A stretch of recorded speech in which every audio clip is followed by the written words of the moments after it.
Election commission हाय हाय। लोकतंत्र में election commission एक संवैधानिक संस्था है और उसने बी टीम बनकर बीजेपी का काम करना शुरू कर दिया है। इसीलिए हमारे नेता आदरणीय राहुल गांधी जी सड़कों पर उतर आए हैं इलेक्शन कमीशन के खिलाफ कि इलेक्शन कमीशन को और बीजेपी की सरकार को कहा है वोट चोर गद्दी चोर।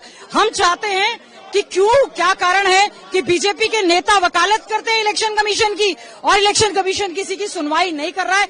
यही रास्ता बचा है लोकतंत्र में, लोगों के हकों को बचाने के लिए सड़कों पर उतरा जाए। और आज सभी चुनाए हुए विधायक हम लोग जो है यहाँ पर आज निकले हैं और वोट चोर गद्दी छोड़ के नारे लगाते हुए प्रोटेस्ट कर रहे हैं। क्या हलफनामा, जब सब कुछ बता दिया है तो वो तो बात सुनने के लिए तैयार नहीं है। क्या कारण है कि उनके चुनाव में ही गड़बड़ हुई?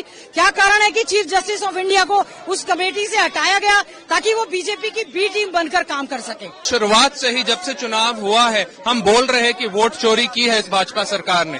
आज राहुल गांधी जी हमारे लीडर ऑफ ऑपोजिशन ने प्रूफ दिखाया है कर्नाटक और महाराष्ट्र में कैसे ही हुआ, और उसी रिसर्च करके हम हमारे हरियाणा की असेंबली सीटों में दिखाएंगे कि कैसे वोट चोरी हुई है, कैसे इन्होंने मल्टीपल वोट बनाए हैं, कैसे बिना फोटो के वोट बनाए हैं, कैसे जीरो एड्रेस वाले वोट बनाए हैं, और वो सारे के सारे बीजेपी को डले हैं, जिसकी वजह से शहरी सीटों में इन पर्टिकुलर, लेकिन अनेक सीटों में हरियाणा में ये वोट जीत पाए हैं। क्योंकि अगर आप देखोगे आंकड़ों के हिसाब से 1 लाख से कम वोटों से हमारी 8 से 9 सीटें पलटी, जिनकी वजह से इस भाजपा सरकार बनी है, कांग्रेस सरकार नहीं बनी।